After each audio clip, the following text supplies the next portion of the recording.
welcome to Not in SHAWSCOPE with your host, Chaka Demus. And him over Mr. there. Pliers here.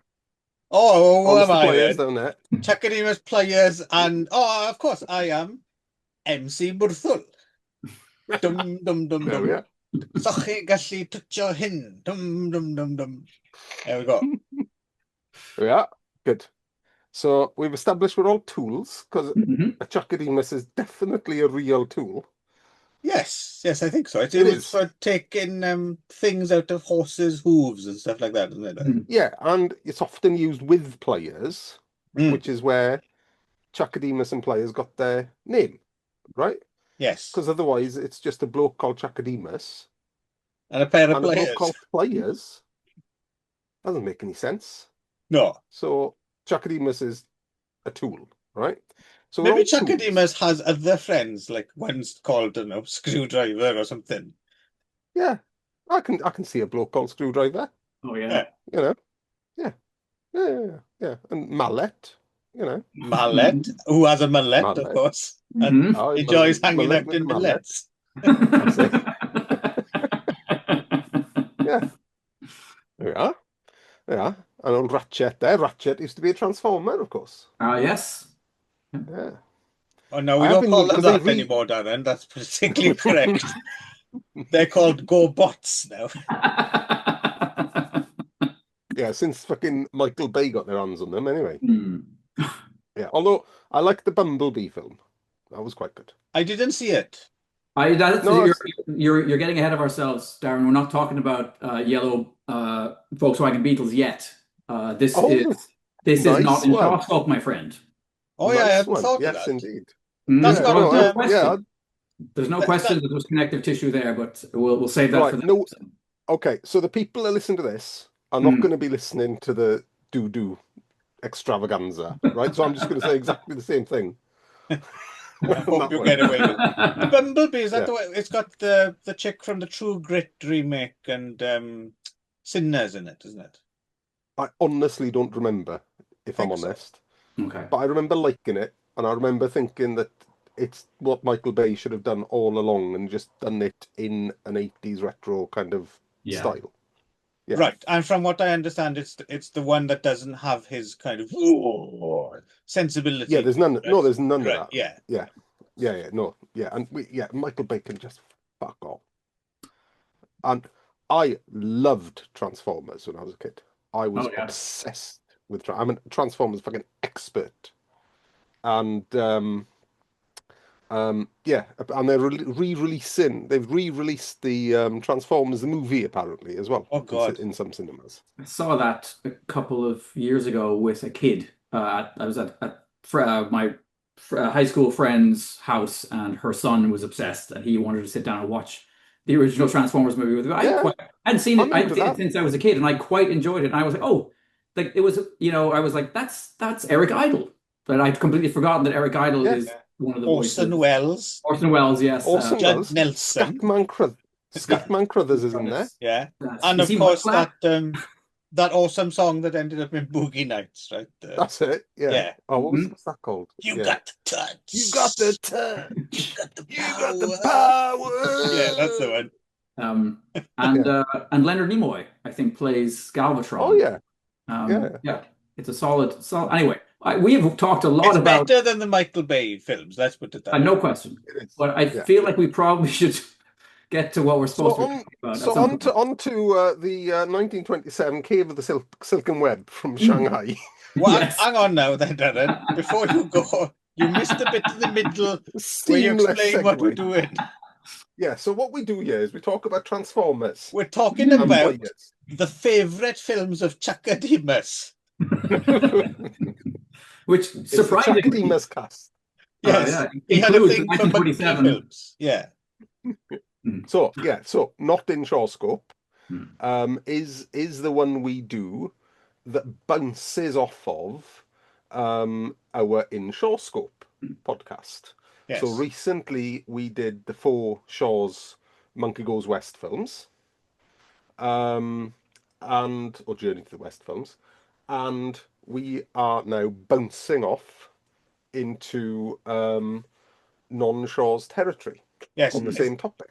It's our lightning-paced attempt at. I think I figured out what the aim of the show is now. We're going to be covering, like a good 3 decades of Shaw Brothers output in twice the time it took them to make all those films, I think is what we're planning to do. Well, and also I think it's 4 decades, to be fair. Right, but whatever, we'll be talking about them longer than that. Because don't forget, we started in 1954. Have we been feels doing as if we started in 1954. Huh? The year that Nick was born, of course. Yeah. That's Yes. Old man Chaka Demus down there. Yes. Yeah. Yes. Anyway, yes. So we're bouncing off of the Shaw's monkey films. Yes. And this is our second. This is our second episode bouncing off because we've already done the animated. Yes. Yeah, and there's more to come. And there is a brand new. We won't be back to Shaw for a while yet. So yeah. Yeah. Well, a few years before we go back to Shaw's, I think, with all the monkey films. There's a lot more monkey, but then we have to decide what we're doing and what we're not doing at some point. But yeah. But anyway, all the way back to 1927, Darren. That's indeed. I believe this is the first, certainly the first extant, but it may also be the first treatment for screen of the story. Did you go and see it when it first came out? I did, yes, yeah. I saw the Irish copy, which is fascinating because it had dual subtitles. Some were, reversed and upside down in Chinese, and then they had it in Gaelic. So it was challenging. Oh, yeah, you probably had more chance to read the Chinese than you did the Gaelic. Probably yes. Yeah. So 1927. Dan Du, director, and everyone who's in this is probably dead. Yes, probably. Although I just attended a funeral last week of a man who was 101, and I was just thinking about that, and I was thinking, oh yeah, he was alive when this film came out. Yeah. Yeah, I mean, no, people may very well be alive. Although, no, you'd have to be an infant. Yes, you'd have to be in this film to still be alive, wouldn't you? Yes, I think so. Unless one of the white ladies was knocked up, I guess, and she was a zygote. Yeah. Yeah. So we've done the Cave of the Silken Web how many times? Once. Well, twice, really, if you count the animation, I think. Yes, yeah. Yeah. Yeah, so there's the Shaw's Cave of the Silken Web, and it's a segment in one of the animations we did. I can't remember which. Yeah, and it'll be coming back again.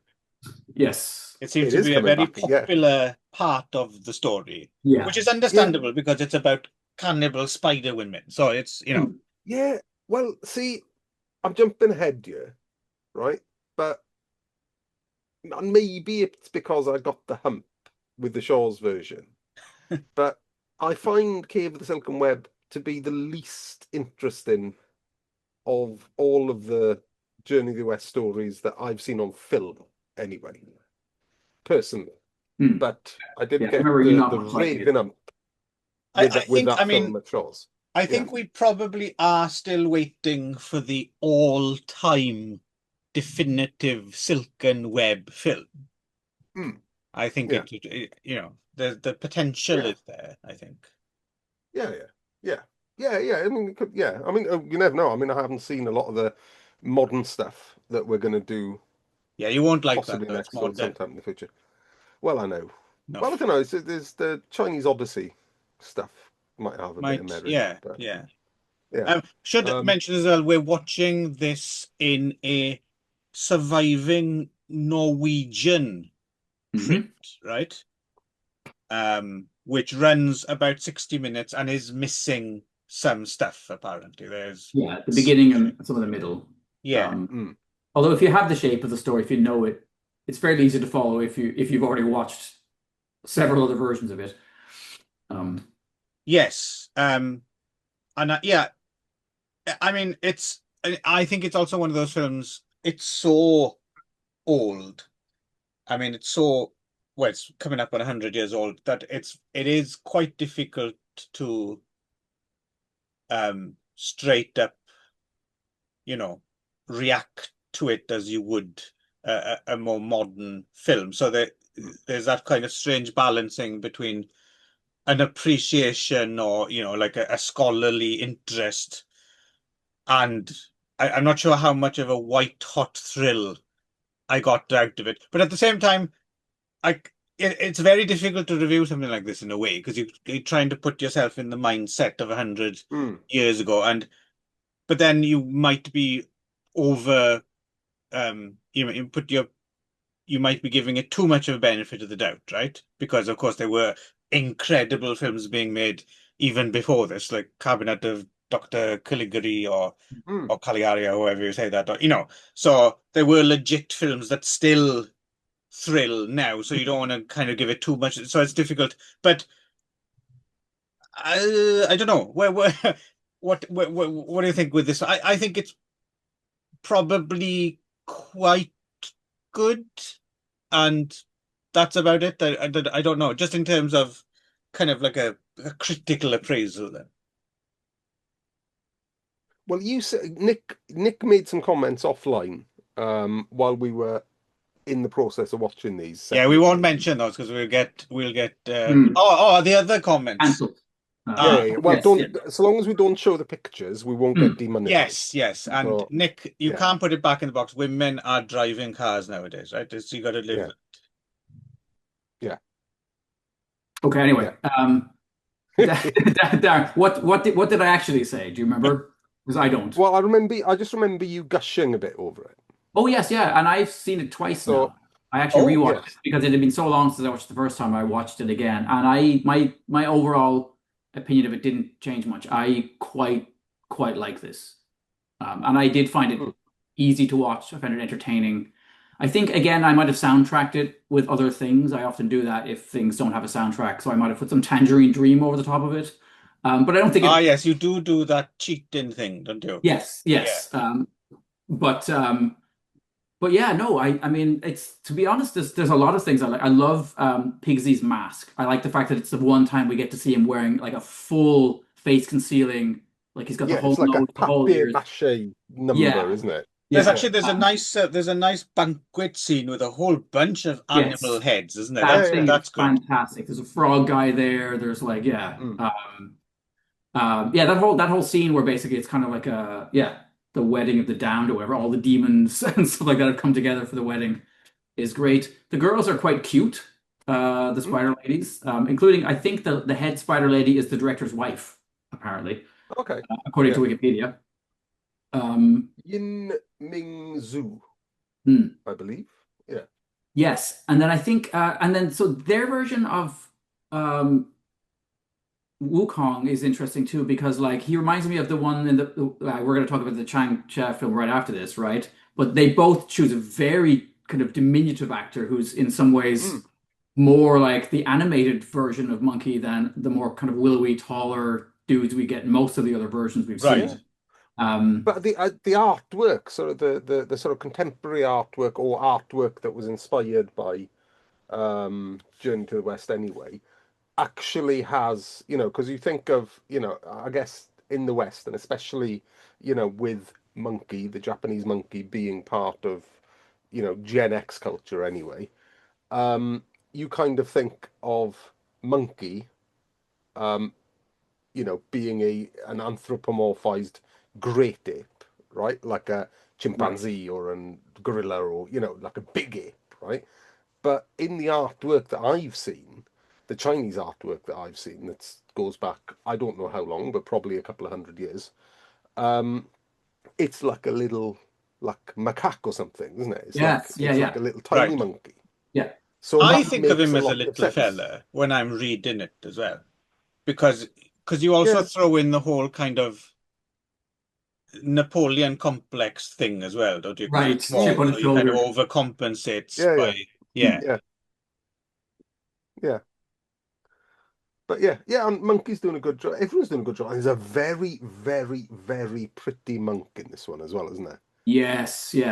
The monk is very, very pretty. You could clip that bit to make it look very strange. And I just one scene I quite like when they're getting the monk ready for his wedding. One of those. So the spider ladies also have some kind of like I don't know, they're kitchen slaves or whatever who all look like a Like greased up tribal Clint people, Howard. aren't they? Yeah, Sorry. they're like tribal people, aren't Yeah, they? yeah, You know, yeah, yeah. Yeah. to Anyway, put it in the parlance of the time, hmm.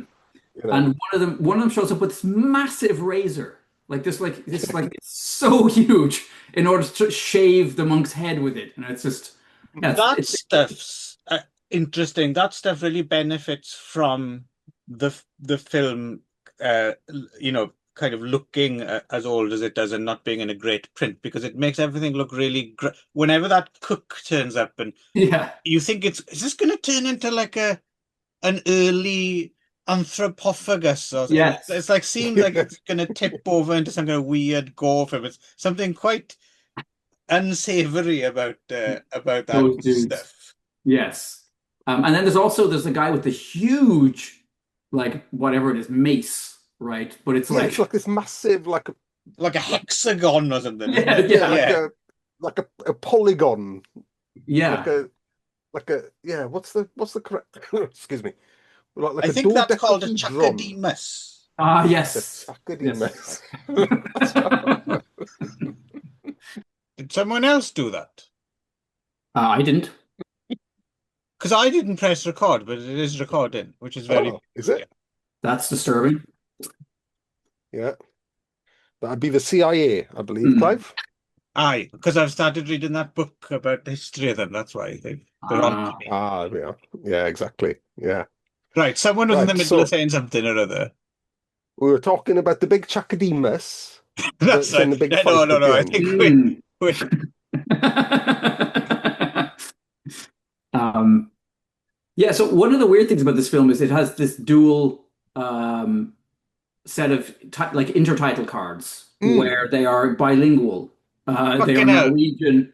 They're Norwegian and Chinese, but apparently the Chinese, according to what I was reading, the Chinese is sometimes upside down, sometimes reversed, because obviously they had no idea what to Yeah, do well, with it. they're often totally different as well, right? That's the amusing. And that's yeah, that's yeah, Someone's the other thing. translated the Yes, Chinese into Norwegian, then someone's translated the Norwegian into English, and yeah.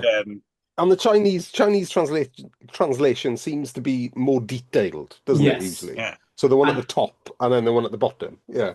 but it doesn't. I know. John Go ahead. Nigel Taylor. That's Chaka Demus's real name. I just found out. Um, yeah, but so one of the things about the Norwegian subtitles is they have jokes in them that are kind of meant to, I guess, tailor it to the local audience. So there's these weird little asides and stuff Mm, that are not in the Chinese subtitles. And in some cases, there's quite bizarre things happen where they seem to have one character's dialogue appears in the Norwegian and the other character's dialogue appears in the Chinese. So yeah, without the two together, you don't actually get the conversation back and forward, except yeah. that we do. And they do flash up quite quickly. So you've got to read the Yes, top, read the bottom, and then sometimes you forget to read the bottom. And Yes. yeah, yes, yeah. yes. I'm Um, sure I, there's some hilarious jokes about fjords and shit that's going yes. over our head. um, yeah. but I But don't yeah, know. Yeah, for me, it's more than just a curiosity. I mean, I was genuinely tickled to see this and to wonder how much did this version. I mean, you've talked about this before, Darren. Obviously, we know that there's woodblock prints and there's other stuff that comes before film. But I'm always interested to see, how do the later filmmakers do they harken back to this, or well, were they able mm, to? How long was this lost for? Like, yeah. But uh, the thing is though, is that I think that if this, assuming this was popular, I'm not sure there's any detail of that, but assuming this was popular, then the whole of the Shanghai film industry pretty much moved to Hong Kong anyway in the 30s, right? Or was it right. the 40s? So regardless of where this was released, it was certainly released where it was made. Hmm. And the whole Hong Kong, or the whole beginnings of the Hong Kong film industry, came from exactly that place, right? Right. So that would have been in the consciousness of your Chang Chairs and your everyone. Well, You know, I was also wondering about the context in terms of like how many other, Shanghai films got released in Scandinavia or anywhere in Europe in like the 20s, or whenever this was actually released there. yeah. I mean, there's bound to... Everton Bonner is Pliers' real name, by the way. Right, thank you. Yeah. Yeah. Yeah, good. There was a sequel as well in made in 1930, which we don't have. It's lost. Right. I feel like this has an ending, so I'm not sure what if they go back and they just extend, because it's called Spiders 2, which is weird. Oh, is it? It feels to me like this ends where we would That is expect odd. that episode to end. So Yeah. whether they wove a new story from whole cloth, from whole web, or from whole web, yes. Yes. That's it. Yeah. I was disappointed no one went like that and shot the web like that, though. This is true. I'll say this. However, after watching the 1982 Monkey Wars, there was a moment where I was like, why is the 1927 marionette spider a million times more convincing than the fucking 1982 one? Listen, yeah, that spider was adorable. I want to have a word said against that. I wanted to climb on that spider and give him a nice little cuddle. He definitely had kind of pipe cleaner legs and a nice fuzzy felt body and googly eyes, but didn't move at all. Just kind of like... Yeah, there's interesting stop motion stuff going on in Silken Web. It's fully articulated, that the spider she turns into, and I quite like the scene where the monk sees her turn into the spider, and he's really like, "Whoa, fuck me!" Yeah. I don't want to marry that. I mean, for a film of the period, I think it's very well made. The sets are really good, assuming they didn't, some of it's not on location, but it does seem to have a bit of sort of money behind it. It does seem to have good production values, doesn't it? Mm-hmm. Yeah. Especially for the time. And there's a little girl as well who shows up playing like the hare or the rabbit spirit or something like that. And who's the old dude that I can't even remember now? But he's another kind of, He's just an old dude who's hanging around with the spiders for some reason. Right. Yeah. But anyway, yeah, I like this quite a bit.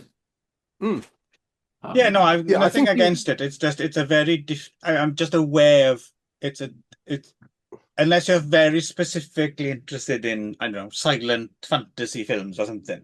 It's a bit of a hard sell. Yeah. But maybe because I've been watching more silence lately than I'm used to, and they've mostly been in a fairly realistic milieu, right? I've been watching westerns and the rest of it. So there is, for me, it's just lots of fun to be had in attempts to, have spectacle of this kind at that early. Yeah, I mean, I'm closer to Clive's feelings on this in that it is a lovely curio. In my opinion, it's a lovely curio, and like watching any silent film, it's a lovely snapshot of that time, those attitudes, and kind of seeing old fantasy as well just gives me a big kick. Right. But I find it hard to recommend people go watch it because even though it's only an hour-ish long, it is, again, that particular story is very repetitive. It's lots of, monkey's gone in disguise again, or pigs is in disguise, or now and they want to eat his flesh, and it's. I find the whole that particular story quite convoluted and there's one too many disguises in it, basically. And if you like cheating like Nick does and play music that doesn't match the film, Chaka Demus and Pliers, I think, might be the way to go for Cave of the Silken Web. Yeah, definitely. Well, it's their second. I would play their second album, actually. Right. Yeah. I like how you're trying to pull this off as if you know what you're talking about. Well, no, it's no because it's mostly instrumental. Ah. Yeah, there's a lot of oboe in it. Oh yeah, how could I forget the classic Chaka Demus and Pliers oboe album? Revolutionized the industry when it came out. if you're an oboe enthusiast like I am, then I don't think joking is warranted. Is that a euphemism, Darren, for something? Yes, it is. No, Darren will go on and on. People call him an oboe. In fact, that's how much he likes his oboes. That's it. Anyway, I like them pink, by the way. But we're going and fleshy. So we're going to now rip a hole in the space-time oboe continuum as we actually go Shaw in a not Shaw show. Yes. And this one actually, thanks very much, Christopher Nolan would make a film out of this. This film was made in the year of my birth. I'll have you know. Yeah, Cave of Silk Web 27, we know. Anyway, on to you bastard. On to so I didn't, because I happen to have watched this film, The Fantastic Magic Baby, very recently, and I wasn't really in the mood to watch it again. Watch it again, yeah. Darren, you did watch it again, but it's been a few years for you, isn't it? Yeah, I saw it. I think I saw it on a VHS, a poor quality VHS dub back in the day. But for Nick, it was a first time watch. I think maybe Nick should tell us all about The Fantastic Magic Baby from 1975, directed by Chang Che. And of course, who wrote it? Of course, Ai Kwang wrote it. Yes. Or one of the people who wrote it. Shouldn't they be crediting the source text? I mean, none of these people really wrote it, did they? I mean, anyway, if they're not bothered, I'm not. Okay. Yeah. So I mean, obviously, this is a weird thing. I mean, if you're talking about a curio, right? I think this is more of a curio to me than what we just watched. It's less of a film than it is a filmed stage production. I mean, it's not a stage production. You can tell that it wasn't done in one sitting, you know what I mean? But it definitely is made to look like. Well, what's weird is it looks like a slightly tarted up stage production, then stops, and then is actually a straight up stage production. It is an odd. I tell you what, it reminded me a little bit. I was just looking over my old review here. It reminds me of in a weird way. It's the first part where they kind of, just make a bit of a show that it's, there's like some sets and maybe like some little props and costumes. It reminded me a little bit of that Lars von Trier film Dogville, when like there's no actual sets or anything, it's all just drawn on the floor. Slight vibes, that kind of thing. Proscenium Arch, all that. And so I guess what was new for me was I don't know this section of the story at all. I don't know this. I don't know Red Boy. He's a new character for me. And so were you, I mean, I guess you've seen this film before, but are you aware of him? Because apparently he does appear in other films and there are other adaptations that feature Red Boy. Not particularly, although it may be he may be that little imp from the animations, if you remember. It may be the same right. character. He did turn up in he's in he is definitely part of there's a whole bunch of Red Boy films. Recently there's been at least, half a dozen of those made in China CGI Red Boy films. So Red Boy is a very important part of the story. Yeah.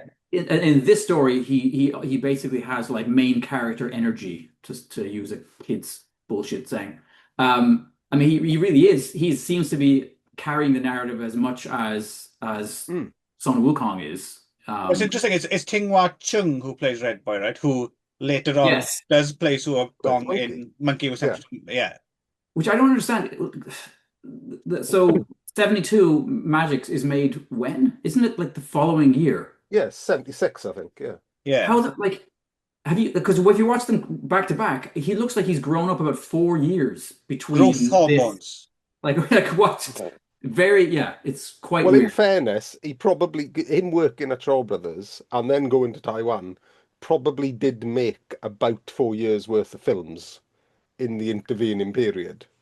Well, I think this was shot in Taiwan, right? Fantastic Magic Baby. Oh, is it? Oh, Yes, yeah, it I would think be it that is, period, yes. wouldn't it? Yeah. Because it's from Chang's film production Yeah, company, and Chang's then film company. Yeah. Shaw. So yeah, we're not cheating. It's not really Shaw. It's more Shaw distributed it. Yeah. Yes, yeah. Yeah, but if you do that, you've got to do things like Shaolin martial arts, and no, we can't do that. Right. Can't do that. And so we're still cheating. So yeah, yeah, it's an odd thing. It's quite beautiful. I mean, in this cleaned up. I mean, obviously, I never saw it on a gray market VHS tape.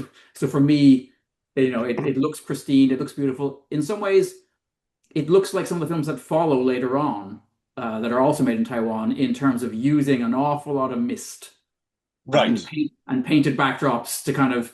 But in the later films, that's just heaven, isn't it? That's just yes, that's just yeah.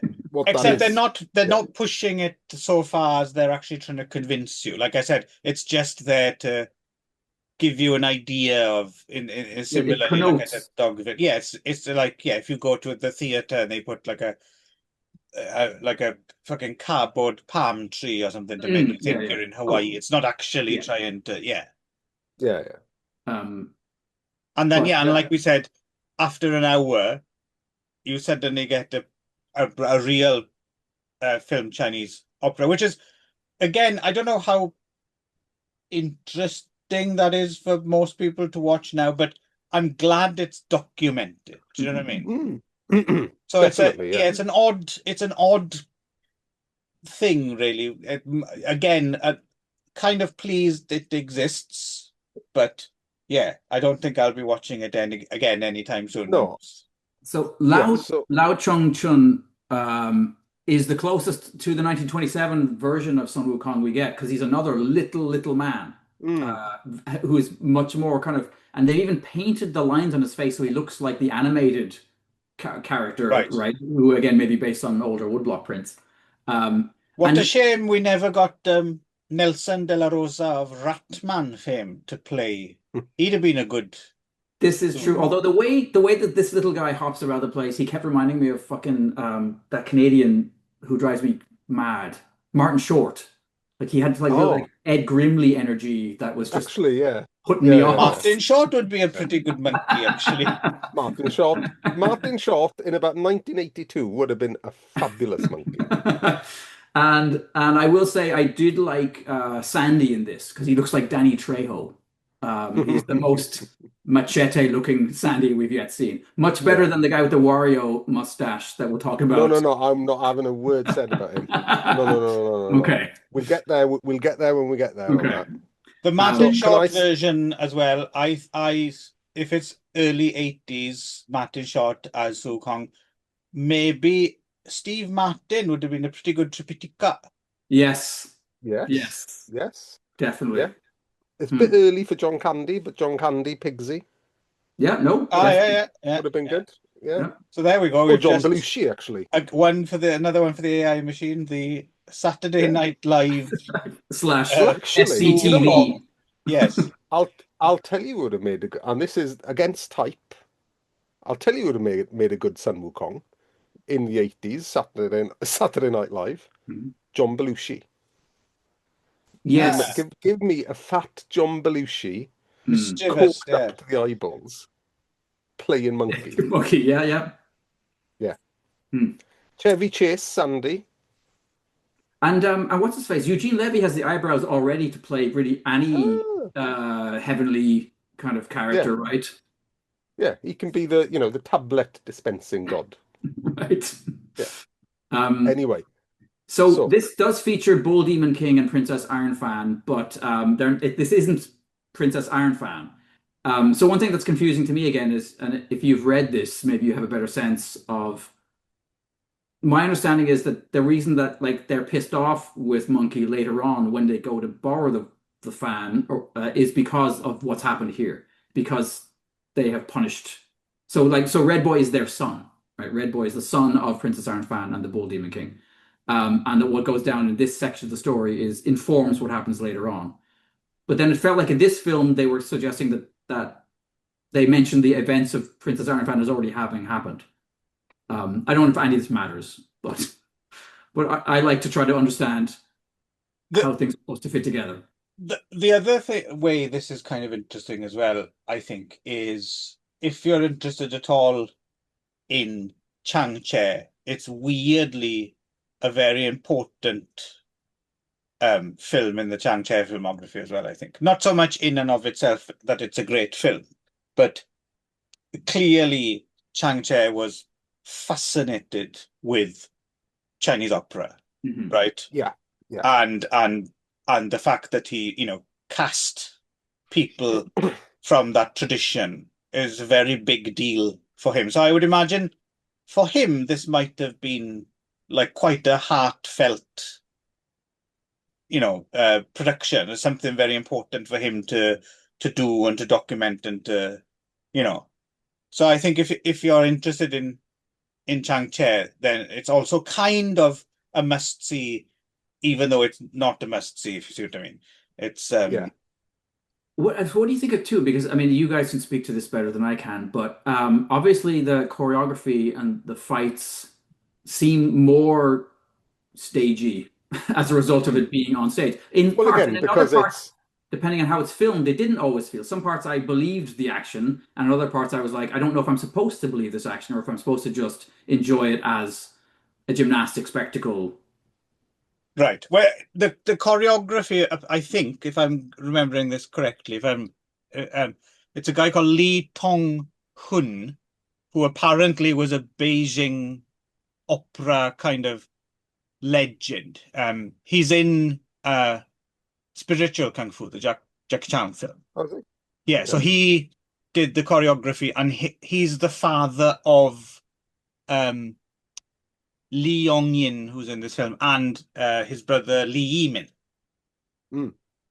Yeah. So, that's all kind of quite interesting as well. If you know who Lee Yimin is, it's kind of interesting to join the dots. Yeah. But I mean, for me, and I don't remember what I thought of this the first time I saw it, honestly. I know I've seen it. I remember seeing it. What I thought about it at the time, I don't know. I don't think I liked it. We wouldn't have had context for it back then, so it would have just been, exactly. what the bloody hell is this? Yeah. Yeah, I know. And I got the context for it this time, and I still didn't fucking like it. But you appreciate it, I think, don't you? Well, kind of. Yeah, I mean, I know what it's doing, but it also took an hour of my fucking life.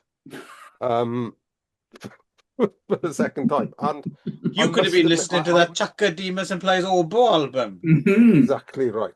Again. That's 2 hours. That's 2 hours long. That's a triple like a triple album. Exactly, yeah. So sleeve, big long pink fleshy oboe. Yeah. I mean, this for me, right? This is not essential viewing for either Shaw's or Changche. And I completely agree with you. I think this was a very personal and kind of almost like a reach out kind of moment for Changche. But I just don't find the film entertaining in any way. No, not me either, really. In fact, I'd go so far as to say it's probably a bit fucking painful. If you hooked me up to some kind of enjoyment meter, I'm sure the needle wouldn't have registered that high. No. And again, I think what Changche is trying to do is what works against the film as far as entertainment goes. So Changche is trying to straddle theatre and cinema, right? But in my opinion, it turns out it's fucking impossible because the illusion's broken too much. You can't invest in characters if they look and behave fake, right? It's very difficult for me, anyway, to suspend my disbelief with. And I understand what you're saying about what was it called? Not Dogma. Dogville. What was it called? Dogville. Yeah. I understand that, and that actually does work. Yes, that does. Yeah. But I think that works in a very different way to this because this is. Yeah, it's an odd comparison. It's an homage to Peking opera, and it's trying to kind of portray Peking opera in that way, but I just don't think these things can ever marry. I'm not Chinese. I didn't grow up with this. I don't really have a right to say, but what I can comment on is how little I enjoyed the experience for the second time.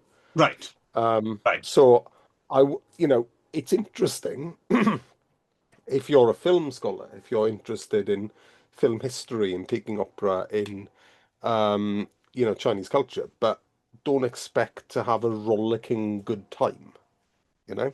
Right. Now, traditionally, this is where Nick jumps in and says, I thought this was amazing. Is that about to happen? No, it's not. Okay. I would say, is there a reason that Darren's just muted himself? I won't worry about it. I was opening a can of beer. Okay. And you'd like to. So what you did there, you see, is I was trying not to draw attention to my can of beer being open. And you highlighted it. Okay, yeah. Well, you can depend on me to make things awkward. Yeah, no, this definitely for me is a low point of this set of films, and really probably the low point of all the stuff we've dealt with so far connected to Journey to the West. But I mean, I wasn't squirming. I just can't ever see myself sitting down to watch this again. Also, why? Quite disappointing, I think, if you'd gone to a theatre in 1975 and the rush of all these other great, and you were expecting something else along those lines, right. And you got this. I can imagine some people would have been royally pissed off, right? Yeah. Well, and this is the other thing, and I'm sure we're gonna come to this, right? But in the same sort of period, Chang Che is making two other films that I can think of that are kind of related, which are Na Cha the Great, right, and Heaven and Hell, right? I think Heaven and Hell has got a good kitsch factor, so I think it's a few years later, though, isn't it? That's like 3-4 years after this, something like that. No. I think Heaven and Hell was made much earlier than it was released. So I think Heaven and Hell. Yeah, no, you're right, but I don't think it was made this early, was it? I think it's more like 78 or something, and didn't come out until 80 or something like that. I want to say it's like 76 or something. Anyway, it doesn't matter. We'll get to that at some point. Yeah.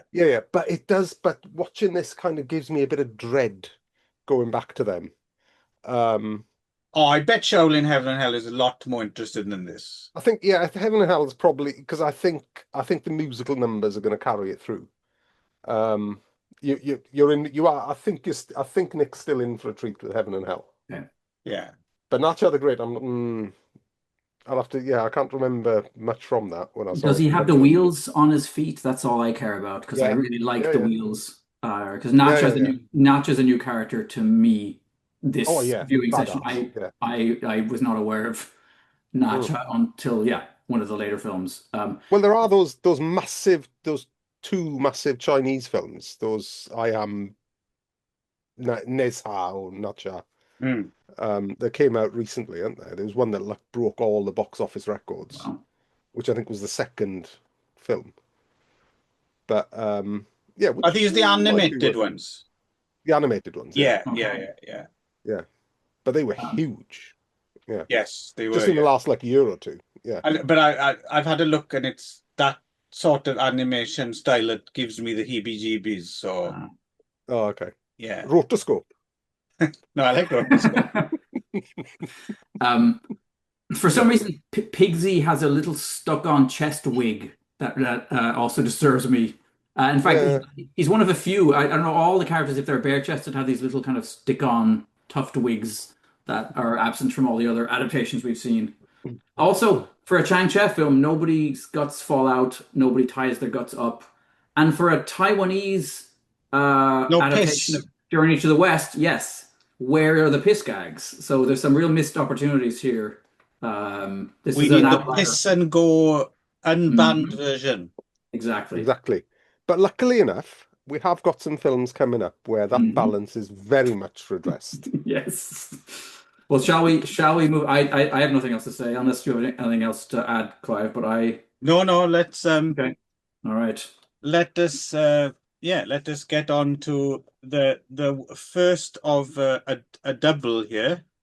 New Pilgrims to the West. No. We've got to do Monkey King with 72 Oh Magic. yeah, sorry. 72 Magic. Yeah, Yes. if we're doing chronology here, 76. Yes. So it's 1 year after.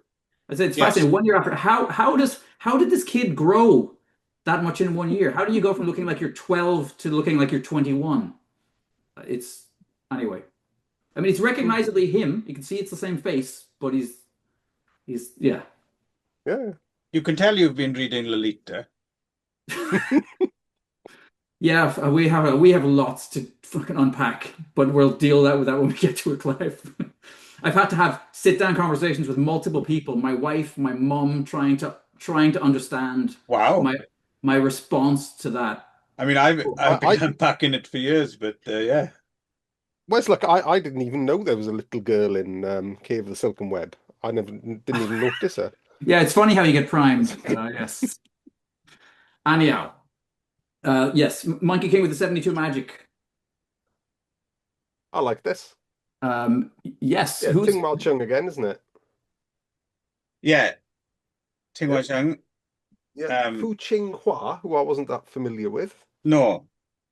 Actor turned director, the last of a few films he directed. So Ting Mao Chung also in Seven Man Army. Yeah, he's in a few Chang Che joints, isn't he? So we'll be talking about him a bit more when we get there in about 25 Well, I think he's in much years. smaller roles there, though, isn't he? Yes, From memory. Yes. He's kind of. Spotting. I suppose he's a child star, kind of. Yeah. But I think he's probably also he kind of fall in terms of Chang Che. I think he kind of falls into that kind of Bruce Tong category, who's around and is kind of always on the periphery of being a star, but never actually becomes a star, you know? So what's interesting, I suppose, mostly about this one, is that it's almost a pre-Journey to the West story, isn't it? This is very early bit. It's Havoc in Heaven, the animated film we already watched, absolutely. basically redone in live action. Right. Yeah, and I think maybe we should start, because that's exactly what I was thinking. I was actually thinking, this is the Havoc in Heaven section, right, of the story.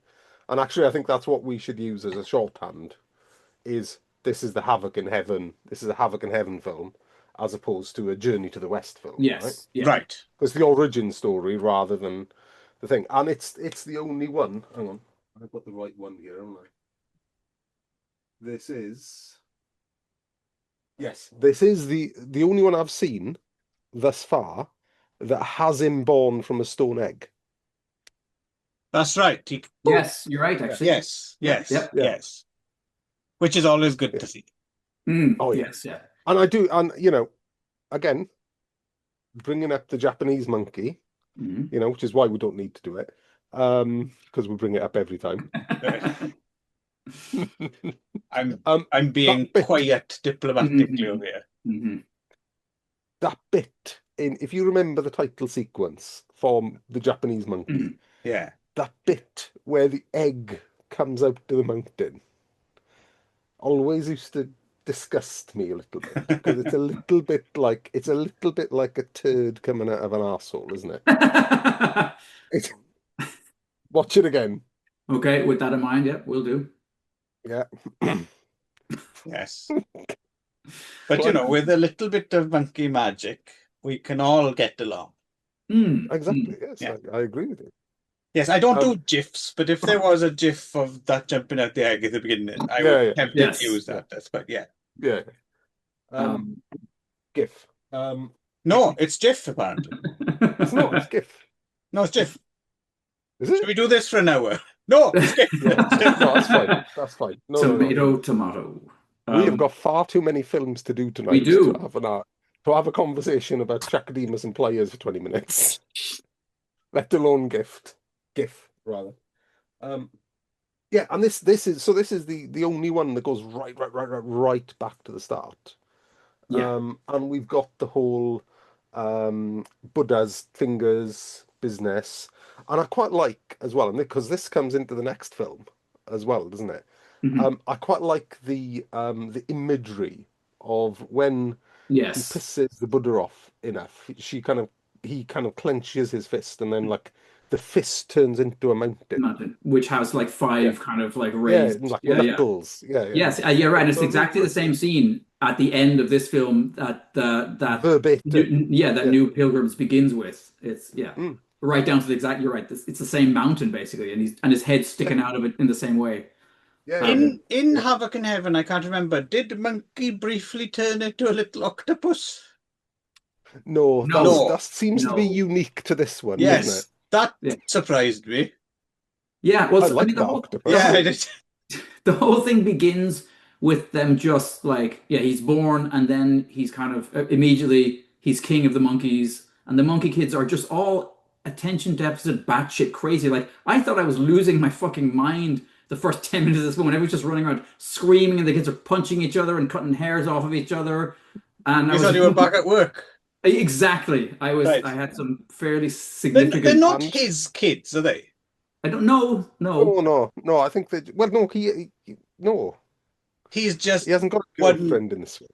No, but Yeah, no. No, I and don't then think one of them, sired. we get our first piss gag within 5 minutes of the opening, where one of them's sitting on his head and pees down. That's a good one.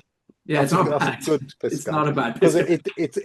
it's got the Taiwan checklist, right? So it has to be piss, has to be from above, has to be on someone's head, or face, and it has to be a child. Yeah, and a comical sound effect. That is like the holy pentagon of Taiwan piss jokes. They're like the pillars. Well, 5 pillars, Buddha's. And there's pee on that as well. Exactly. Yes, right. there is. I'm always surprised in that whenever they pull that off. I'm always surprised he's not annoyed that he's just pissed on his hand. Yes. So the other thing that turns up in this as well, and this interests me, and I think it's come up before, and me and you, Darren, were wondering about it, and then I don't think we ever get to the bottom of it, but this brings it up again. There's some long-tongued wizards. There's a couple of long-tongued wizards, which we've got to get to the bottom of that. We know from Shaolin Invincibles, right? Which I don't think Nick has seen yet. No, but it's also No, but we see it a lot. I think you see it in Chinese Ghost Story. I think you see it in. Well, we saw it again on something for this show, and it prompted this conversation before. But I still don't think we've got to the bottom of what these long-tongued wizards are all about. But they're like either ghosts or like spirit, demon. Yeah, but they're definite characters, mythological characters, right? As opposed to or they're a type of monster, is what I would probably say. But what I mean is they're not just another weird thing someone threw into Shaolin Invincibles because that film is crazy. It's actually it has a foundation. Yeah. Yeah. I would imagine it's something like a Pontianak, So it's that kind of mythological monster is what I would imagine that is. Yes. But I suppose even Kung Fu fighting gorillas might have some sort of basis in history. Well, you'll very much be enjoying Shaolin Invincibles. That sounds great. Yeah. But in this case, these long-tongued wizards are sent by the Jade Emperor in order to bring, so obviously they work for him in this thing, right? And because they're sent to retrieve Wukong and bring him back to heaven. I do like, there's 2 characters I've never seen before, but there's like Sharp Ears and Sharp Eyes. Sharp Eyes bearing a striking resemblance to Marty Feldman. He's got proper ping pong balls stuck over his actual eyeballs.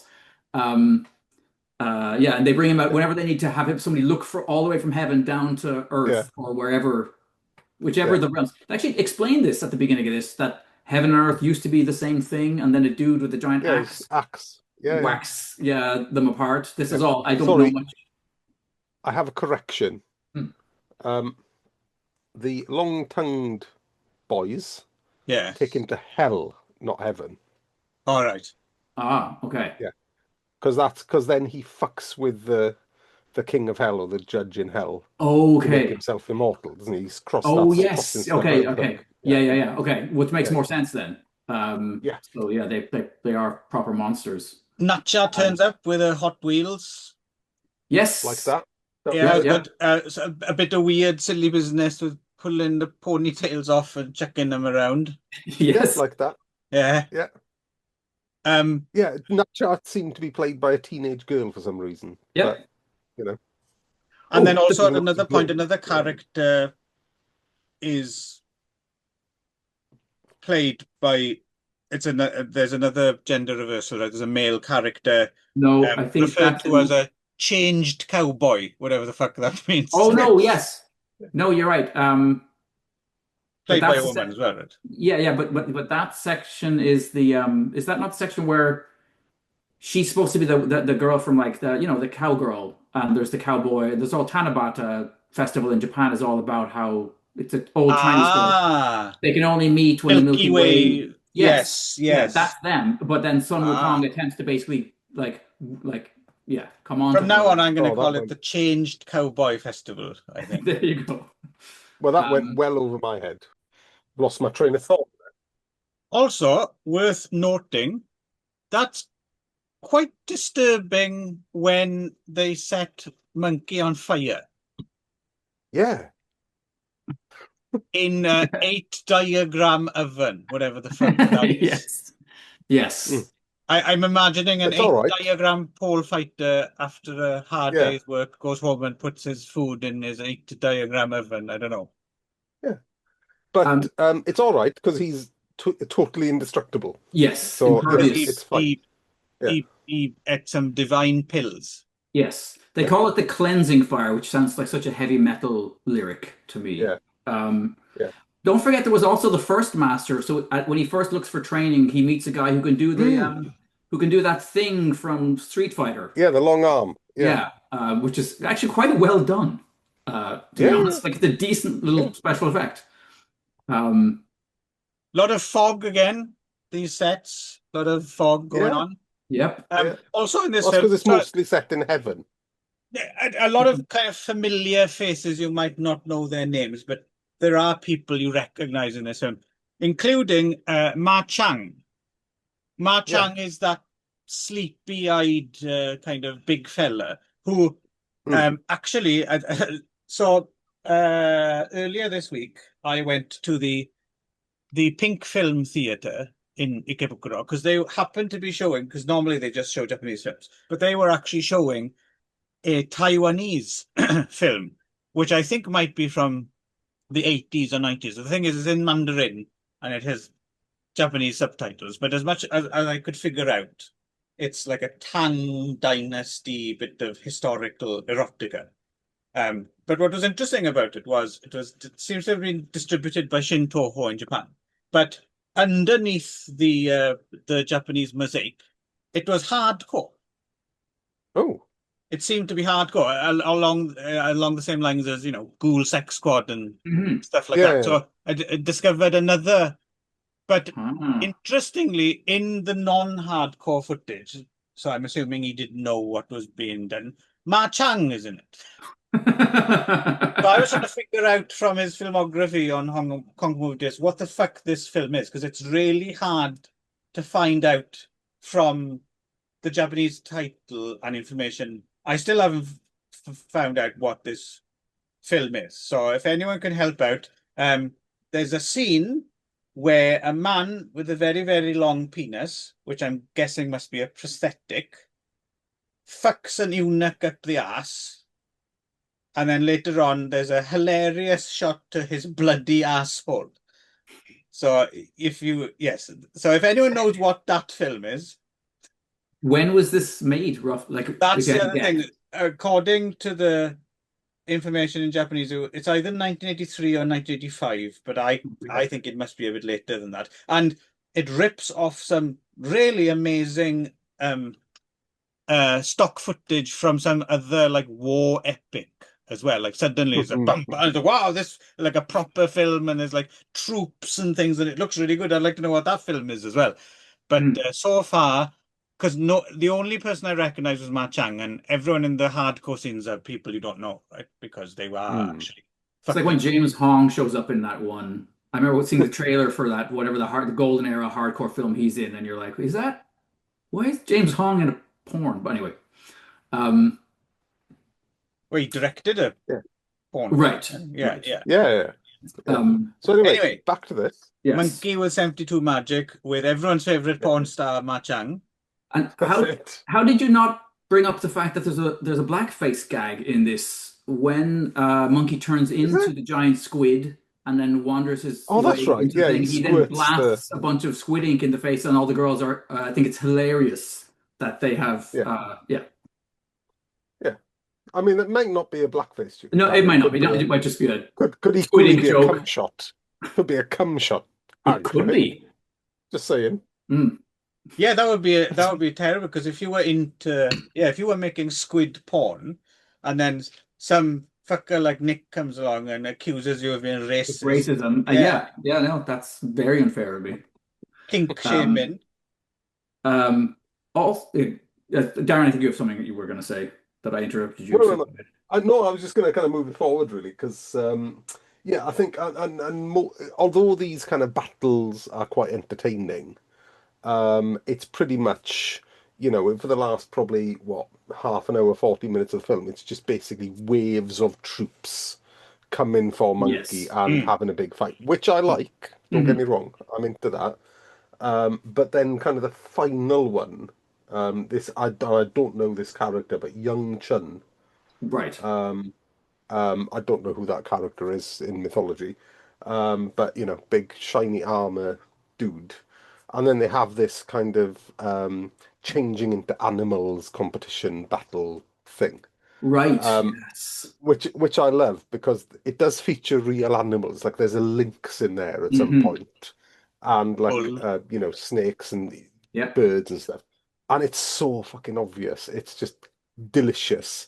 It's so fucking obvious that there are people off camera just throwing fucking chickens and cats and dogs and things just at each other. Frame, yes. Exactly. So I enjoyed that. There's a good rubber centipede at one point as well. Yes. Yeah, there's a lot going on. There's a lot going on. That's for sure. But it's also the standard Havoc in Heaven story that we've seen. It's faithful. It seems to be very faithful. But I think the more of these that we see, the more of this we're going to see. Right. And it's going to follow exactly the same pattern. So whilst I really enjoyed this, and it is a load of fun, there are no surprises, right? It's well done. It's fun, but this is exactly what we saw in the animation, and we're going to see, this is what we see in Monkey as well, in Japanese Monkey. It's just a progression of fights as they try and overcome Monkey and eventually gets buried under a mountain. If you were charmed by the elegant animation of Havoc in Heaven, but want a threadbare, low-budget live-action version B-side, you could do a lot worse. You could. This has got it, but unless anyone else has anything to say, but it hasn't got it as much as the next two films, in my opinion. I'll say I quite liked when they go to the Undersea Kingdom, where he gets. Oh, they don't really explain that his like little the spike thing. It's actually a spike that keeps the sea levels down, which is an awesome concept. Well, it's interesting that across watching all of these as well, it's fascinating how they put the emphasis on different things and sometimes feel not the need to explain other things for the more local audience, right? And so you do wonder if someone, like, if you were trying to watch Monkey King with 72 Magic and in the somewhat compromised version with the subtitles cut off on the ends, if you were trying to watch this film and you hadn't seen Havoc in Heaven, you hadn't read Monkey, you would be wondering what in the fucking God's name is going on here, I think. In fairness, I think you'd still have a good time. Oh yes. Because there's a scene where one of the ogres shows up and just plays baseball with the children. He just with them at the ball, right? He's hitting them and they keep flying off backwards, into walls. Yeah, there's a lot of wire work with kids flying about on this, isn't there? It gave me slight oh no, sorry, that's the next film. No, it's good fun. If you come into this film and you don't come out the other end a changed cowboy, then there's no hope for you.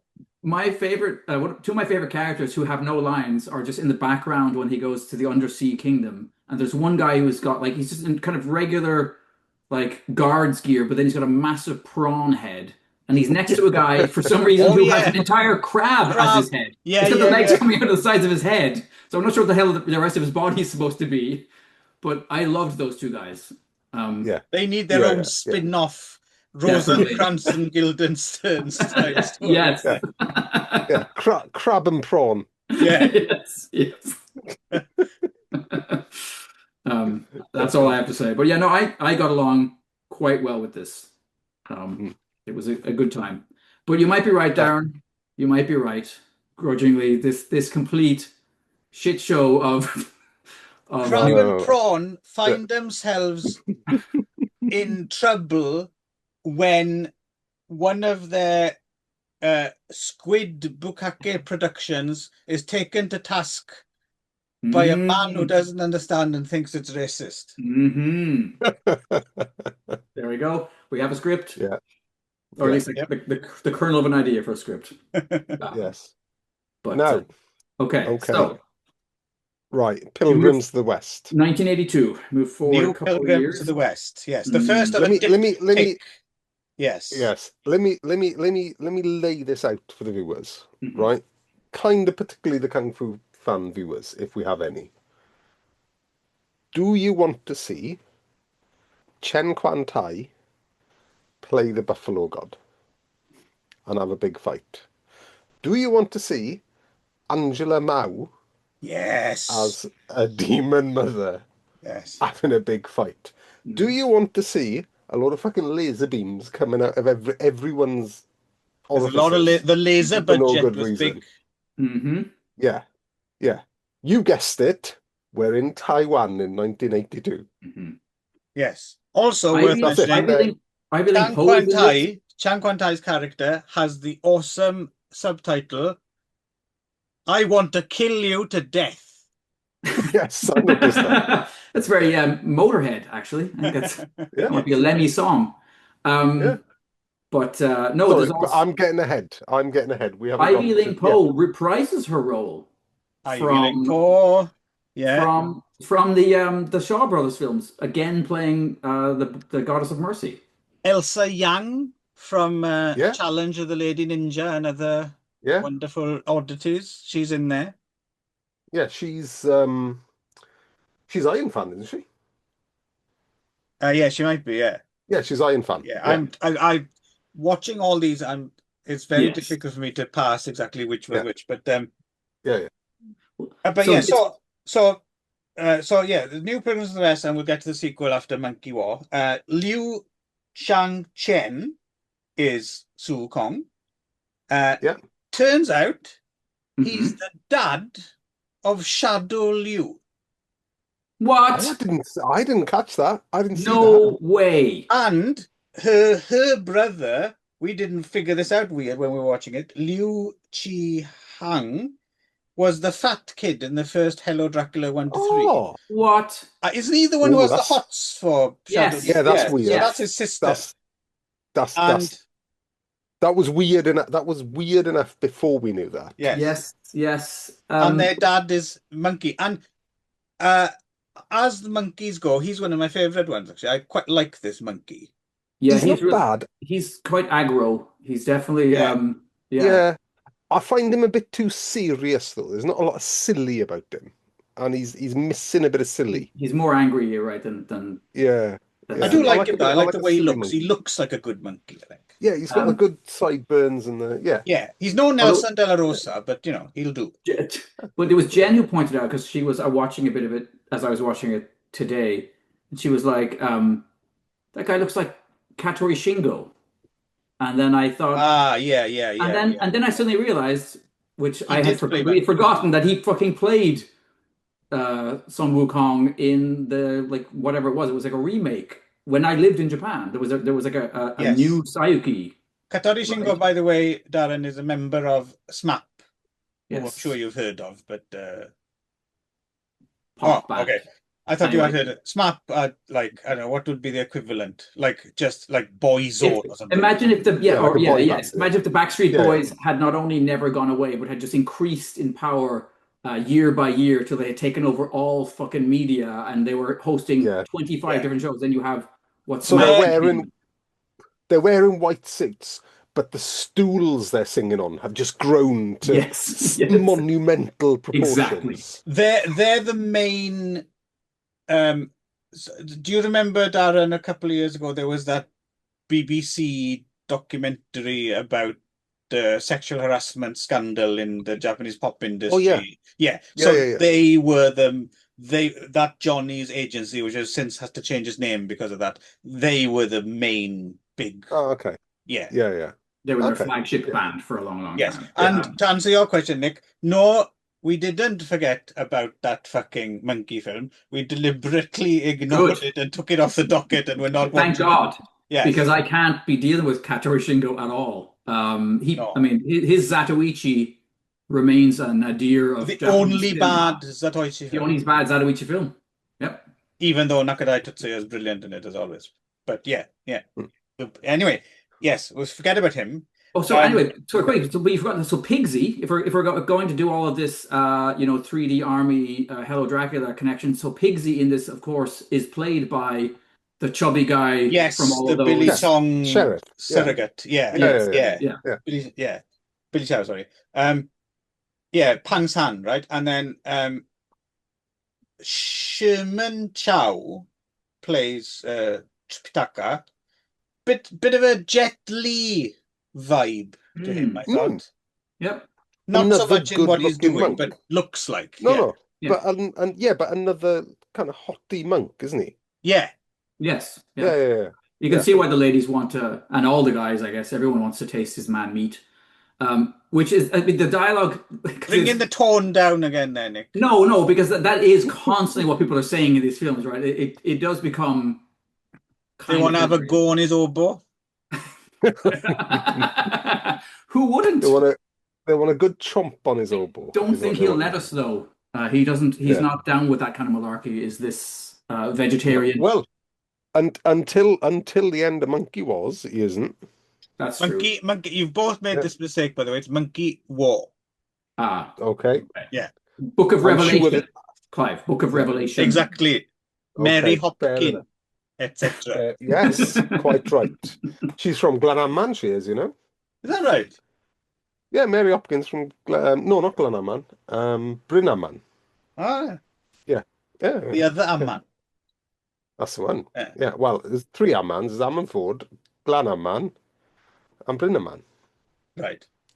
Yeah. So Reedham Man is Ammanford. Which one's Chaka Demus Demus? the actual. Well, he's from Playerford.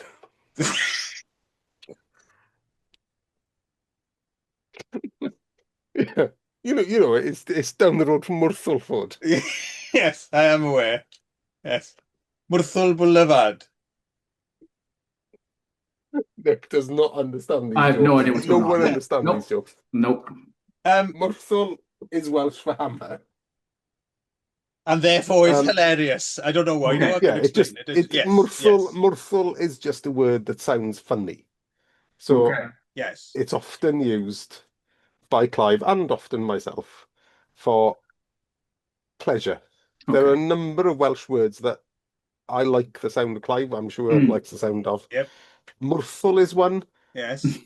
Ogov is another good one. Yeah. Cluttin. Yeah. Yeah. Cluttin, I like. I've always liked Cluttin. Cluttin's a classic. Scarebud. Yeah. So you're going to get crash course in the Welsh language here, Nick. Yeah, that's it. Anyway, I can offer you Smweenov, which is my favorite Irish word. Smweenov. Oh, that's quite good. Means idea. I like that. That's what the Sweeney was called in Ireland. Smweenov, yes. Anyway, this is a little bit sacrilegious, but Smweenov as what was it? Idea? Yes. Idea is a little bit like Sweven, which is Middle English for dream. Oh, I mean, who knows? You There wouldn't have could be. made that connection, but they're kind of similar Yeah. words, aren't they? Hmm. Yeah, As anyway. enjoyable as all this is, Yes. we Yep. do Yep. have about a Yes. million other films to discuss Yes. today, Yes. and Okay. Daryl's Let's to Yes. bed. crack So on here. yes, Yes. even though he's the one fucking banging on about this, Hmm. that's his own fault. Anyway, were you getting slight Zodiac Fighters vibes from this as well? Yeah. I mean, I mean, I can gush about this all day, right? And the films aren't, I don't know. I mean, is it They're not objectively brilliant. good? Yes, you No, wouldn't want to but over egg the pudding, Hmm. but they Hmm. are no, but fun. it's the Taiwan fantasy sweet spot is where we've gotten to, Hmm. right? Which is not your, it's not. We're not into Hello Dracula, or they're not high levels of choreography, but there is high levels of mental, Hmm. right? More particularly in the second film, I must say, Yes, Hmm. yes, but it's just got this. These films have just got this sincerity that it's as if, because when I watch this, I was giggling along at various Hmm. points, and I felt I was giggling along with the filmmakers. There just seems to be a lot of glee Hmm. in the production of this. You know, it's like, yeah, let's fucking put some laser beams in this shit. Let's, yeah. you know, I mean, and utterly I'm here for incomprehensible for it. anyone who doesn't know the story, I think. But Yeah. Mm, mm. especially because we're watching a cropped kind of Yeah, YouTube. yeah. But well, shall we ride the thumping disco beat into Monkey War then? Yeah, let's just go Yeah, through it. let's just go dum dum dum. Let's go Yeah, straight yeah, in. yeah, yeah, Because the disco is really thumping in this one, and Yeah, it is a little bit in the first one as well. little bit. Anytime Sandy gets up to dance, we get some Yes, kind of like popcorn adjacent kind of yeah. thing. yeah, But I will say the fucking banger of a song that is the whatever the hell it is that those Oh, the two weather Taoist making priests. song. yes, yes, yes, Yeah, Yes, yes, yeah. Which yeah, 3 times in the movie, and every yes. time it came back, I was like, "Yeah, thank you for bringing it back Oh yeah, again, yeah. I love it. It Yeah, filmmakers." it reminded me a little bit of how inordinately pleased I am as well every time they bring back the theme in that film Shark Hunter, with Yes, yes, Franco Nero, right? It's like yes, every time it comes back in, I'm invested in the film again. yes. Well, this one, I mean, yeah, because this has got that So great like. Go ahead. yeah, so before we jump into Monkey War and get into we need to sort something out here, or rather not sort it out, because I don't think we are going to sort it out, but we need to bring it up because this is kind of a bit confusing, right? New Pilgrims to the West, 1982, yeah. Taiwanese film, directed Chen Chung-yang, screened by Ya Ching Kang, choreographer Wang Chi Shen, who I'll talk a little bit about in a minute, right? Fair enough. Direct sequel, Monkey War, also 1982, weirdly now seems to be a South Korean co-production. What? Yeah, Oh, which is very odd. Or at least, no, again, I should preface, I don't know what it is, but there is definitely, at the very least, some sort of separate Korean cut over at the Korean Movie Database under the title The New Travelogue to India. And even on the Hong Kong Movie Database page, it does list two directors, same one again, Chen Chung-yang, who made 3D Army and Hello Dracula 4, but also Kim Jong-seong, who is one of those names you will see on some of those confusing Taiwanese films where you're not sure if they were co-productions or yeah. someone added But footage later. th And there are this is just Koreans in this film as well. That's the thing. okay. But this is just Monkey War we're talking about. Is Just that Monkey right? Wars. Yeah. That's the confusing bit. Because I they seem wonder. like so much of a set. You'd think they were filmed back to back, right? Yeah, exactly. It's Yeah, very yeah. weird that there's no notion of any of this if you look up New Pilgrims, but Monkey War, yes. Well, I'll tell you what the difference might be, as just a theory off the top of my head. Yes, please do, because Is I'm very curious about this. If anyone has any Yeah, ideas, this is off the top of my head, it's not going to unresearched, involve Chaka and Demus, is it? it's not. Okay, yeah. There's a lot of model work in Monkey War, and I wonder that South Korea wasn't a little bit more expert at that, having done a few more monster movies. Well, it's Do you know what I mean? interesting if you saying that though, because if you look at special effects credit, Mm, it's a Japanese name. mm, It's someone called Chujio Shintaro, yeah. and directed a couple of films, and a cinematographer. And he also he also did special effects for Monkey King with 72 Magic. Yes, yeah, I Oh, think I clocked that when I was, yeah, that it was a And Japanese. that okay. weird Taiwanese film King of Snake that became Thunder of Gigantic Serpent over at IFD, Mm, which is yeah. another film we really need to talk about one day as well. Oh, absolutely. Yeah. Yeah, so see, I don't know what's going on there. Um, No, no, no. but it just struck me as kind of interesting that one has this seems to have this Korean element and the other Yeah, doesn't. yeah. Yeah, that is really weird because yeah, because it there doesn't see, you would imagine there wasn't a gap in filming, right?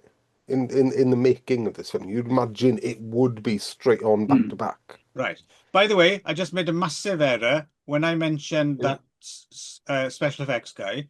I was Hmm. looking at the credits to Monkey King with 72 Magic, which is Okay, why all I was right. surprised. Oh, he also Yeah, did Monkey King. Yeah. No, that's not Ah, okay.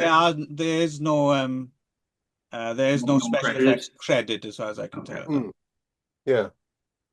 But Um, but I the mean, the production company, so there's two production companies, and one of them is this one, Han Jin Hyung Hop, which sounds pretty Korean to me. And that's also one of the production companies behind um, King Hu's Reigning in the Mountain, which was okay. shot in Yeah, Korea. yeah, great. Mm. Yeah. So there's all these And kind of yeah. I mean connections. the other difference, I suppose the other difference, if I'm trying to pin differences between the two films, right? Mm. Um, the other difference is going away from model work, but still staying within special effects. There's a lot of green screen, actually quite good green screen for 82 in Actually, you know Taiwan. what? You're right. The various scenes in the first film as well, right? Where Pigsy just flies, like Yeah. through the town or whatever. Like it's yeah, Mm. it's kind of, it's not quite Richard Donner Superman, but it's No. like it's not But there's too yeah, bad. but I'm not talking about Richard Donner. I'll tell you what I'm talking about. That this fucking screamed at me in the end. The last segment of Monkey War was Flash Flash Gordon, Gordon, yes, yeah, right? for sure. This fucker, so whoever did either Yes. the directing or the special effects saw Flash Gordon. Oh yeah, right down to having like the And king of the flying people be a sort of like poor man's Brian Blessed with his big the mustache and monkey's his alive. exactly with his Viking helmet and the rest of it. But yeah, no, I was completely And there they as go well. into space as well. Yes, Yeah. you're Um, right. Yeah. Unfortunately, Flash Gordon didn't have a hilarious comedy scene in which a couple of gods make someone drink some piss. Mm, Oh, yes. okay. Yeah, I also love how in multiple films that we've seen where people are like, not only do they immediately know what piss tastes like, but that they specifically know that this is monkey piss. Like yeah. every Well, time they're like, what I "Oh, liked about that scene as well is they put the holy water in the plate, and it looks fucking disgusting. It's not ow." even looks anything like water. It's like it's hangover piss, isn't it? And it's got bubbles on top of it. It's Yeah. horrible. Hmm. So I had to stop and have a wank, and then carried on. Yes, and this our two Taoists. I mean, what's their deal, right? They're kind of the villains. They are the kind of what little connective tissue there is in this film, right? In that it Yeah, yeah. begins with them showing up to a town where all the local Buddhists have been oppressed by whoever the local king is or whatever, because he's come under the sway of these two Taoists who can apparently bring rain. But Who's the character with the deflating tits who runs around giggling? That's one of the bat spirits, Clive. yeah, Oh she's the yeah, wife. he turns into a big bat, doesn't he? Yes, That's right. yeah. So Yeah. she's the wife. She's the queen of the flying people, and the king. Have we seen this character in any previous adaptations? Not that I know of. Do we suspect it might have been made up for this film? Maybe, yeah. Especially the ability to reinflate her boobs when necessary, right? That Oh no, that was good. Grandma's gone flat. That's right. Yeah. But there's a previous tit joke as well. So it's all about the tits in this. Yes. Actually, isn't it?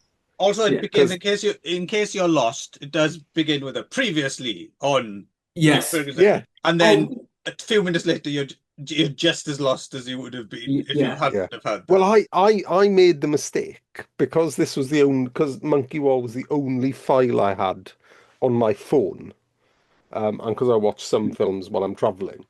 I ended up watching about half of Monkey War first. Ah, right. Before Pilgrims of the West. So I saw the recap before I'd seen the original film, and it was inspirational. Yes, I'm going to see Chen Quan Tai.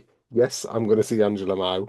And oh man, this is a great scene in the first film, which I'd forgotten about until now. Do you remember that scene where the because they do recreate the spider, your favorite section of the story, Darren, the Cave of Silken Web, with the world's cheesiest looking spiders, which are just flamed. He just like flamethrows them. But in that section, there's a part where they attempt to flour, egg, and bread Pigsy and fry him with a giant pork cutlet. And he just starts having a bath. Yeah. But he's fully nude in that scene, which is what my favorite part. They just slapping flour on his ass. He's going to be teabagging one of those guys in the head that's carrying him over to toss him in the flour. Anyway, that's...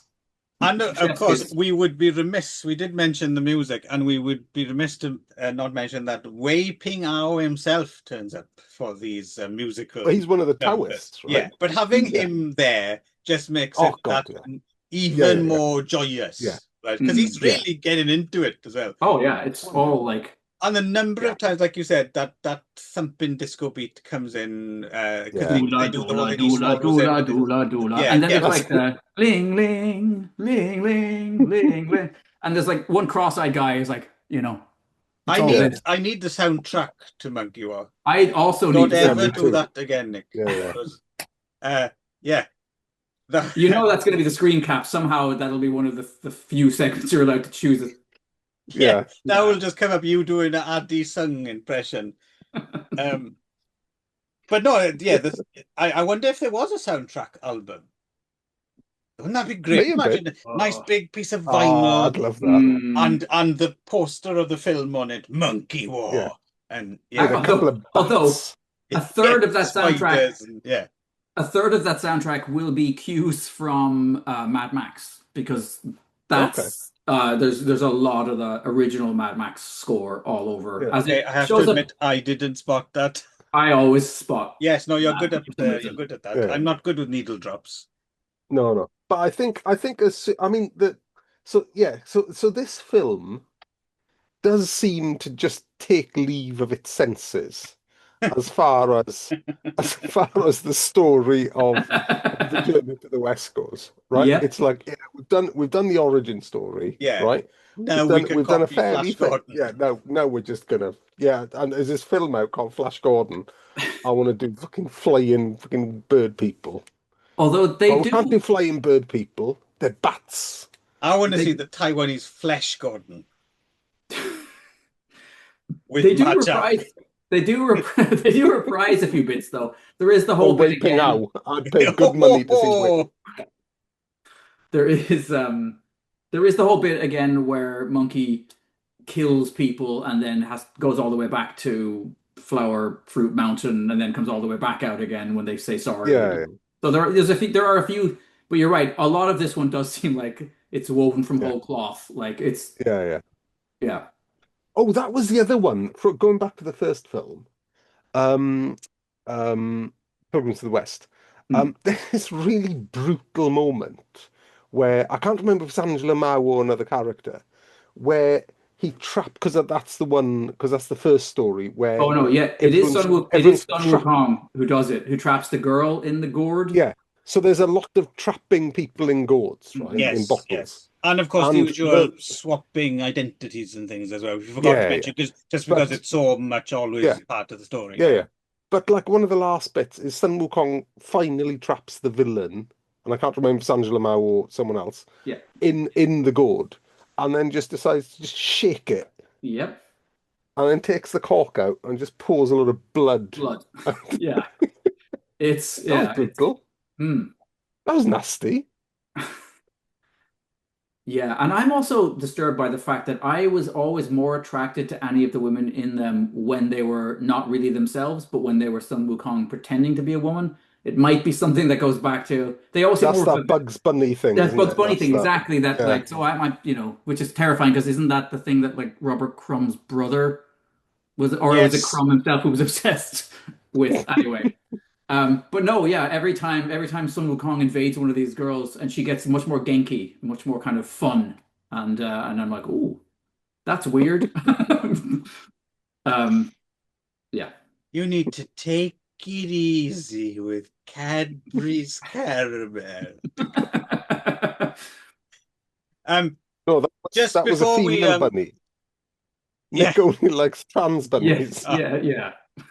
well, before we bugger off here, Hmm. Wang Chi Cheng, action choreographer, kind of interesting credits. Directed a horror film in 1994 called Zue Yu Kun Yu, I think it's called. I've never heard of that before. Was assistant director on Ninja Hunter Hmm.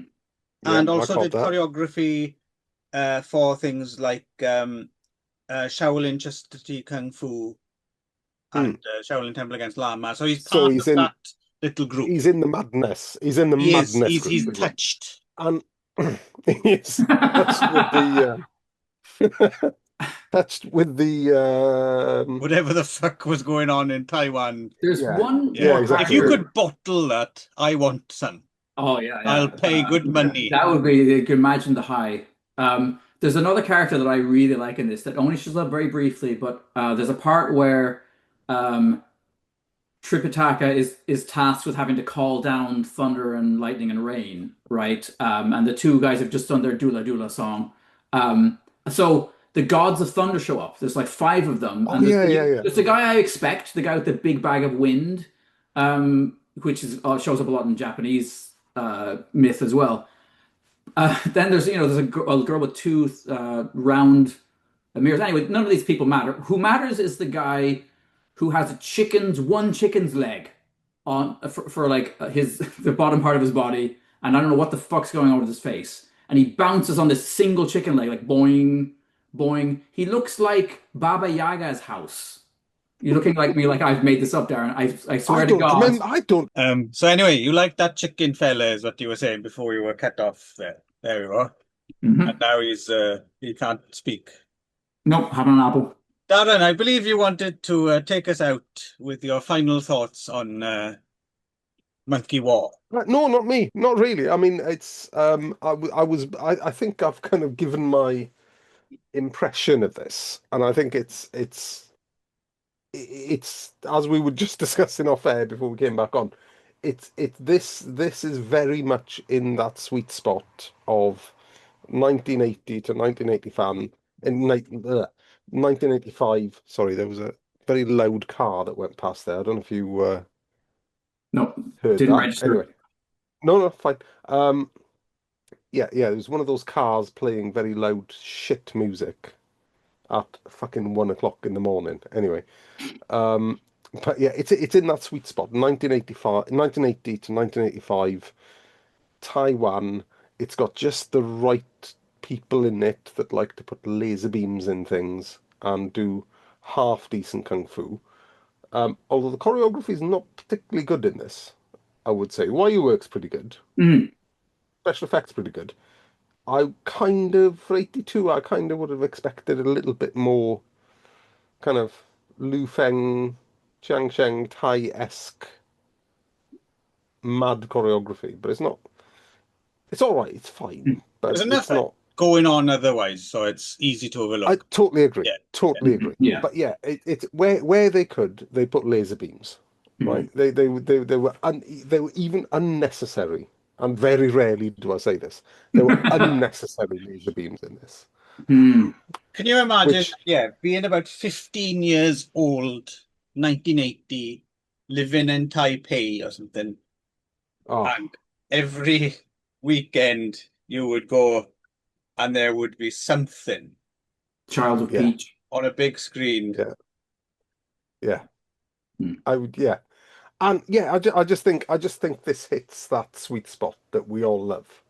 That is, some people it is when that Taiwan time machine madness. is built, apparently they're going back to see, the French Revolution or something. No.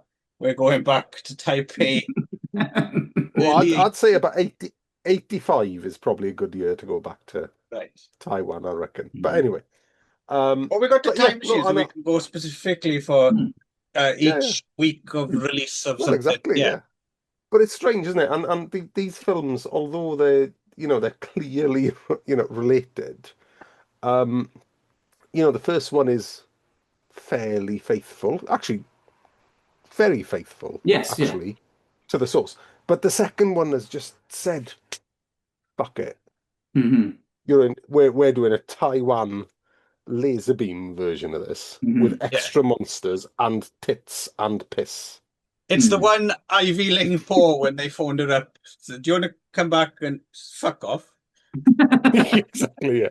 I did that other one. That's all right. But that's the fucking limit. Yeah. Yeah. Ivy, can we inflate and deflate your tits with some bike pumps? And can you pretend to be a Brian Blessed in female form? Which, by the way, sounds ridiculous and sounds like I just made that up. That is that character. That's pretty much, yep. There is a female Brian Blessed with inflatable and deflatable tits. Wonderful. Who turns into a bat. Yes. Who goes into space to fight some other flying men. Yes. What more do you want? Anyway. What more could you ask for? Yeah. I don't know what they were putting in the water in Taiwan in 80, but they should put it in again. Yeah. And I'm surprised Chang Che didn't drink it while he was over there making Fantastic Magic Baby. Bit early, maybe. Anyway. Maybe they weren't putting that in the water yet. So That's anyway, true. Timothy Leary hadn't made it to Taiwan yet, did he? We'll be back with some more monkey stuff next time in Not In. And at some point this century, we'll get back to Shaw Brothers as well. So until then. And sometime at the turn of the third millennium, we might make the 70s in Shaws. Yes, and that's when we start our Golden Harvest podcast as well. See you then. Bye-bye.